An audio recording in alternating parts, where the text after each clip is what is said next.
As I get up to speak on a troublesome moment in the history of India that has never happened, called the tragedy of Manipur, which is sought to be silenced by the government, and it is an irony that such an important matter which is sought to be silenced gets an opportunity as the midnight hour approaches. And this reminds me of the fact that people in my home state, the time is 2 hours ahead of Delhi. And we have been dancing on the tune of Delhi and the time that is supposed to be approaching 12 at the moment. People like Janu Barua and others have demanded for years that Northeast should have a separate time zone. Only then you will be able to live with dignity and a sense of well-being. The kind of priority that I can sense is this moment that I get a chance to speak. Mr. Speaker, sir, I'm just trying to, Mr. Chairman, I'm drawing your attention to the absence of Manipur in the President's address. This is not a simple absence. It is a reminder of a Rashtra Chetna which excludes people.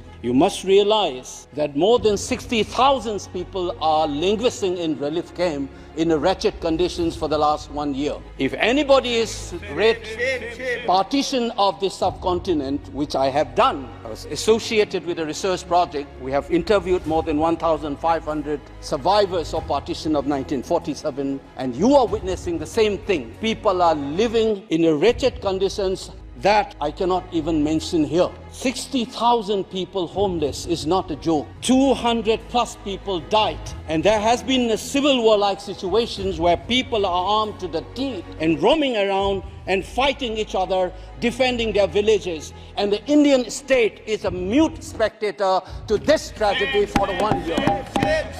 I must remind this House that each and every square centimeter of Manipur is covered by a central armed forces. It is one of the most militarized areas in this country where you have more armed policemen than the civil police, besides the armed forces of the Union. Despite this, how is that 60,000 people were rendered homeless and villages in thousands were destroyed?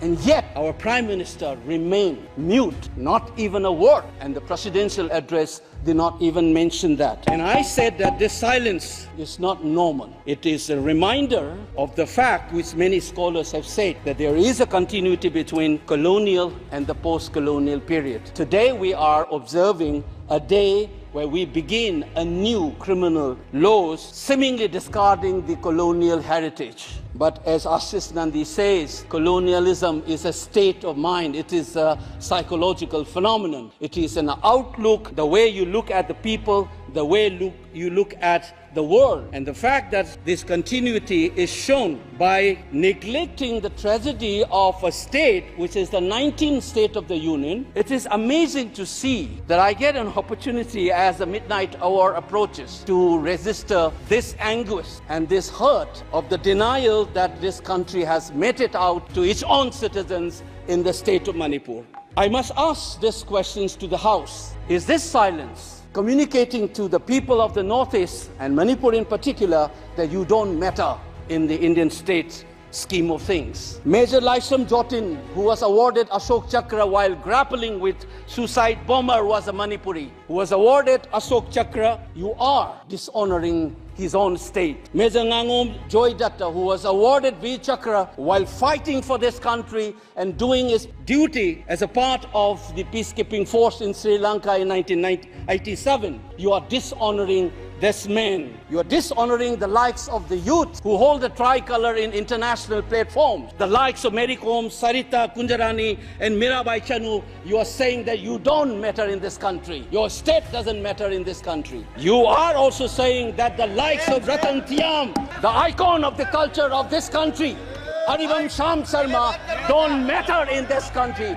If you have an iota of concern for this state, there would not have been a silence. There would not have been a silence in this House, nor in the presidential address. This must be registered. Please raise your point of order. If you wanted to doubt the nationality and the nationalism of the people of that state, you must realize that these people have fought for the country. These people have brought Lural to this country.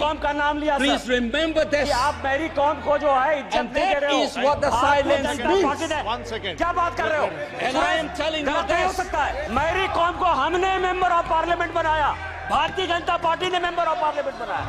हमने कैसे नहीं इज्जत दी मणिपुर को? मणिपुर को sports university दिया। और आपसा जो है, मैं एक ऐसा आदमी हूँ कि मेरे मामा को मणिपुर में गोली लगी, वो सीआरपीएफ के डीआईजी थे, इनको शहीद नहीं पता है। और 1956 में पहला आपसा मणिपुर में लगा और 1956 से आज तक कांग्रेस के कारण मणिपुर की यह स्थिति है। 5 years after independence, can you negate this fact? We are talking about the inclusion of the Northeast history after 75 years. That's a classic exclusion. India was an anthropological subject, not a historical subject in the eyes of the colonial forces. And today, the Northeast remains outside of the history of the Indian history textbook. That is why you treat them as the other. And that's the silence. And the silence on the Manipur tragedy is not unique. It is the reflection of this general continuity of the colonial in the post-colonial. It is sad to see a nationalist party like the BJP will feel comfortable with their silence on the tragedy of Manipur. Keep your hand on your heart and think about the 60,000 people who are linguistic in relief camp and those mothers, those widows. Think of them, and then you talk about nationalism. Point is made. He made Only his point. then we will understand what this tragedy means. Mr. Chairman, the hurt, the anger has thrown a nobody like me to be part of this temple of democracy. Oya Coaching Institute. Admission open for class 9 and 10. Class commencing from 8 July 2024. Well qualified faculties in the subject putting up innovative way of teaching.